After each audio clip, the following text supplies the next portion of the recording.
Digital live TV, सच सबसे आगे। दोस्तों, मैं बात हफीज हूं। कर्नाटक में भारतीय जनता पार्टी के साथ वो हो गया है जो पूरे देश में अब होने वाला है बीजेपी के साथ, यानी सुपड़ा साफ। आपको जान के शायद हैरानी होगी, आपने बहुत सारे मीडिया हाउसेस में नहीं देखा होगा, क्योंकि भाजपा का सुपड़ा साफ हुआ है। कर्नाटक में नगरीय निकाय चुनाव हुए थे और उसमें कांग्रेस ने पटखनी दे डाली है भारतीय जनता पार्टी को और भाजपा को अपनी मुंह की खानी पड़ी है। TV9 भारतवर्ष भी लिखने को मजबूर हो गया। Karnataka urban local body election results, BJP को लगा जोर का झटका। कांग्रेस के खाते में गई 498 सीटें, लगभग 500 सीटें कांग्रेस पार्टी को मिली हैं और भारतीय जनता पार्टी 437 सीटों के ऊपर जाके सिमट गई। ये बड़ा आंकड़ा इसलिए भी है और कांग्रेस की बड़ी जीत इसलिए भी है और बीजेपी की बड़ी हार इसलिए है क्योंकि बीजेपी वहां सत्ताधारी दल है।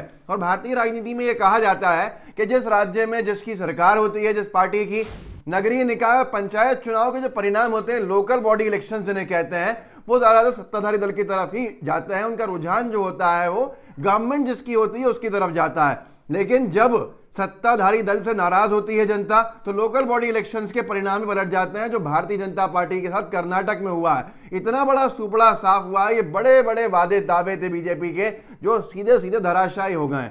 अब मैं आपको बताता हूं, रणदीप सिंह सुरजेवाला जी कांग्रेस के राष्ट्रीय महासचिव हैं और कर्नाटक के प्रभारी भी हैं कांग्रेस की तरफ से। उन्होंने इस पूरे मामले में डिटेल लिखी है, प्रेस कॉन्फ्रेंस भी की थी। उनकी डिटेलिंग में समझ में आता है कि कांग्रेस ने जो ट्वीट उन्होंने किया है, 498 वार्ड जीते हैं और भारतीय जनता पार्टी जो कि सत्ताधारी दल है वहां का, उसने 437 वार्ड जीते हैं। जनता दल सेक्युलर भी है, जिसका इस्तेमाल कई बार कांग्रेस के वोट काटने के लिए भी हुआ, जिसके वहां पर होने से नुकसान कांग्रेस को हुआ और बीजेपी को फायदा पहुंचा। वो कुल 45 सीट ही जीत पाया। तो मतलब अब साफ हो गया है कि बीजेपी और कांग्रेस ही दो पॉलिटिकल पार्टीज हैं कर्नाटक में, ना कि जो त्रिस्तरीय जो चुनाव हो रहा था, त्रिकोणीय जो चुनाव हो रहा था, उसकी जगह पे आप वोट नहीं कटना है कहीं पर। सीधे सीधे कांग्रेस और बीजेपी के बीच में जब लड़ाई जनता देख रही है तो फायदा कांग्रेस की तरफ हो रहा है और नुकसान भारतीय जनता पार्टी के पद को हो रहा है। सबसे बड़ा विषय यह है यहाँ पर कि जो सोचने वाली बात है, जो देखने वाली बात है, जो गौर करने वाली बात है, डिबेट्स होंगे नहीं इस विषय के ऊपर, जो ये करारी हार जो हुई है बीजेपी की हुई है।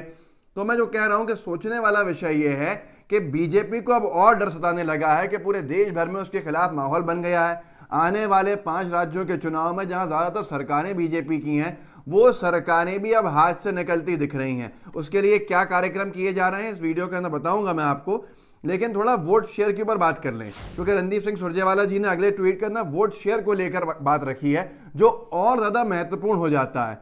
सीटों से कहीं ज्यादा 500 लगभग सीटें कांग्रेस जीती है, बीजेपी को पटखनी दी है, लेकिन वोट शेयर जो मैटर करता है वो बहुत महत्वपूर्ण है अगले विधानसभा चुनाव के लिए भी और आने वाले हर चुनाव के लिए। यहां पर इन्होंने जानकारी दी है कि इतना ज्यादा झटका लगा है भारतीय जनता पार्टी को कि उनकी जो लोकप्रियता घटी है वो सीधे तौर पर वोट शेयर में दिख रही है। अंग्रेजी में ट्वीट है, क्योंकि मामला साउथ इंडिया का है तो हम हिंदी भाषी प्रदेशों के अंदर इसको हिंदी में समझ लें। कांग्रेस का वोट शेयर 42% के आसपास पहुंच गया, 42% से बढ़ गया है और भारतीय जनता पार्टी का वोट प्रतिशत जो है वो सिकुड़ के 36% के आसपास आ गया है, जो बड़ा चिंता का विषय बीजेपी के लिए है और साथ में गोदी मीडिया के लिए भी है। जो ये गोदी मीडिया को अब कितना लीबापोती करनी पड़ेगी इसका अंदाजा आप लगा सकते हैं। इतनी करारी हार भारतीय जनता पार्टी अभी सपनों में सोच भी नहीं रही थी, लेकिन अब भाजपा को पूरा यकीन होने लगा होगा कि आने वाले चुनाव जो हैं, जो राज्य उत्तर प्रदेश खास तौर पर, वहां भी इनकी लंका लगने वाली है। गुजरात में भी परेशानियां बढ़ रही हैं, अपनी बी टीम्स को भेजना शुरू भी कर दिया है उन तमाम राज्यों में जहां बीजेपी कमजोर हो गई है ताकि वोट काट सकें। गोवा के अंदर बीजेपी बर्बाद होती हुई दिख रही है। उत्तराखंड से शुरू से ही हालत बुरी थी कि 2-2 मुख्यमंत्री बदलने पड़ गए। पिछले कुछ महीनों के अंदर 3-4 मुख्यमंत्री जिस प्रदेश को दे दिए जाएं बीजेपी की तरफ से, अंदाजा लगा सकते हैं आप। सारा का सारा मामला जो है ये बीजेपी के विरोध का दिख रहा है जनता के अंदर खास तौर पर। ये किस लिए है? ये एक बड़ा लेख छपा है हिंदुस्तान टाइम्स के हिंदी अखबार में, हिंदुस्तान लाइव के अंदर। मैं आपको पढ़ के सुना भी दूंगा। ये सुपड़ा साफ होना बहुत ही बड़ी चोट और बहुत ही बड़ा जनता की तरफ से हमला है बीजेपी के लिए। एनबीटी ने, नवभारत टाइम्स ने लिखा है, कर्नाटक यूएलबी चुनाव कांग्रेस ने सत्तारूढ़ बीजेपी को पछाड़ा। और यहां तक के इंडिया टीवी जो कि भारतीय जनता पार्टी के अनभक्तों को बड़ा पसंद आता है और उस तक रजत शर्मा साहब के इंडिया टीवी हिंदी के ट्विटर हैंडल पर छपा है, कर्नाटक स्थानीय चुनाव, कांग्रेस ने बीजेपी को दी पटखनी, 500 से ज्यादा सीटें जीती। आप भाषा समझ सकते हैं कि जो परिवर्तन दिख रहा है सामने, उसके असर आज लेखन पे भी पड़ रहे हैं, जो साफ तौर के ऊपर हेडलाइन से समझ में आ रहा है। भारतीय जनता पार्टी की हालत इतनी खराब हो जाएगी, शायद उनके अनुभक्तों ने नहीं सोचा था, लेकिन आप अगर जनता का शोषण और दोहन करते रहेंगे तो इस तरह के हालात होते हैं। मैं आपको लेख बता दूंगा, योगी सरकार के लिए चिंता का विषय जो बन चुका है। हिंदुस्तान टाइम्स के हिंदी अखबार ने क्या छापा है, क्या कारण है, 3 कारण बताए हैं उन्होंने, जो इन सब को लेकर जिम्मेदार हैं, जिसकी वजह से बीजेपी की मुसीबतें बढ़ती जा रही हैं। एक और न्यूज़ नेटवर्क 24/7 है जो वहाँ का, उसने भी छापा है, कर्नाटक नगर परिषद चुनाव अंतिम परिणाम, 441 वार्ड्स में से 201 कांग्रेस, बीजेपी 176, जेडीएस 21, अन्य 43। तो ये एक अलग समीकरण है जिसमें भी कांग्रेस बहुत आगे है।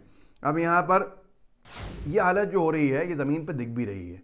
बीजेपी को लेकर क्या लिख रहे हैं बहुत बड़े बड़े पत्रकार, वो बता देता हूँ मैं, क्या कारण बता रहे हैं वो बता दूंगा। लेकिन भारतीय जनता पार्टी के पास अब भीड़ नहीं आ रही है।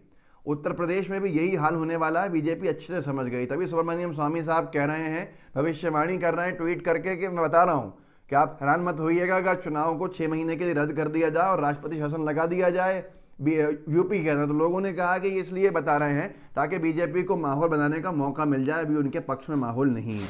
आप देख लीजिए, अखबार वहाँ का है, उत्तर प्रदेश का, इसमें छपा है बुलंदशहर का, कि भाजपा की जनविश्वास यात्रा फ्लॉप शो, अश्लील डांस से भी नहीं जुटी भीड़। किस स्तर पर जा रहे हैं? अगर ये बात सच्ची है जो अखबार में छपी है कि अश्लील डांस कराए जा रहे हैं बीजेपी की रैलीज के अंदर जनविश्वास यात्रा को सफल बनाने के लिए, उसके बाद भी लोग नहीं आ रहे हैं, तो आप समझ सकते हैं इसका कारण लिखा है हिंदुस्तान में। यूपी चुनाव में भाजपा के समीकरण बिगाड़ सकती हैं ये 3 चीज़ें, जाने क्यों बढ़ रही मुश्किलें। अब यही हालत जो है बीजेपी की कर्नाटक में भी हुई है। ये जो समीकरण बता रहे हैं बिगाड़ने वाले कारण, इनको आप अगर देखेंगे तो बीजेपी ने एक बहुत बड़ा जो ग्रुप था कांग्रेस का, वो ले लिया, उसको मंत्री बना दिया सरकार बनाने के लिए। तो इनके खुद के लोग किनारे लग गए। और हिंदुस्तान लाइव यही लिख रहा है, किनारे लगे भाजपा नेता खड़ी कर सकते हैं मुश्किलें।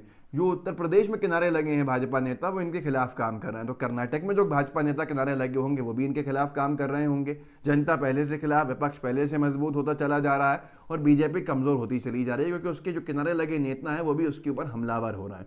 दूसरा बताया हिंदुस्तान लाइव ने यूपी को लेकर, हिंदू बरादरियों का ध्रुवीकरण हुआ तो पड़ेगा भारी। योगी आदित्यनाथ जी की सरकार पे बीजेपी के ऊपर ये आरोप लग रहा है वहां पर कि ठाकुरवाद और ब्राह्मणवाद, ये लड़ाइयां जो कराने के लिए आगे लाया जा रहा है, इससे बीजेपी की जो वोट बैंक है उसमें बहुत बड़ा डेंट पड़ रहा है। और इसकी वजह से चिंता का विषय बीजेपी के लिए बना हुआ है, क्योंकि ये हेडलाइन ही ये लिखी है, यूपी चुनाव में भाजपा के समीकरण बिगाड़ सकती हैं ये 3 चीज़ें, जाने क्यों बढ़ रही हैं मुश्किलें। अब तीसरी चीज़ है जो महत्वपूर्ण है, किसान आंदोलन और सीए भी पड़ सकता है भारी। पश्चिम यूपी में 2014, 2017 और फिर 2019 में भाजपा के साथ मजबूती से खड़े रहे जाट वोटर इस बार छिटक भी सकते हैं। इसकी वजह किसान आंदोलन को माना जा रहा है। अब ये सारे जो मूवमेंट्स हुए हैं ये बहुत भारी पड़े हैं बीजेपी के लिए। बीजेपी समझ नहीं पा रही है। आज बीजेपी को सोचना पड़ेगा कि उसने कितनी बड़ी बड़ी गलतियां, ब्लंडर्स किए हैं, आड़े टेढ़े असंवैधानिक तरीके से बिल पारित करके, जिसका गुस्सा जनता में साफ तौर पर दिख रहा है। हर वर्ग इनसे नाराज है। तो कर्नाटक का जो सुपड़ा साफ हुआ वो जनता में जरा फैला दीजिए, अच्छे से बता दीजिए कि बीजेपी को जबरदस्त पटखनी कांग्रेस ने दी है कर्नाटक में। और यही हालात अब बीजेपी के आने वाले 5 राज्यों के चुनाव में भी होने वाले हैं। जब आप बता देंगे तो शायद बहुत सारे लोगों की जो गलतफहमी है वो दूर हो जाएगी। इस वीडियो को अपने व्हाट्सएप ग्रुप में शेयर कीजिएगा, साथ में लाइव टीवी को सब्सक्राइब कीजिएगा, बेल आइकन दबाइएगा। जय हिंद, जय भारत।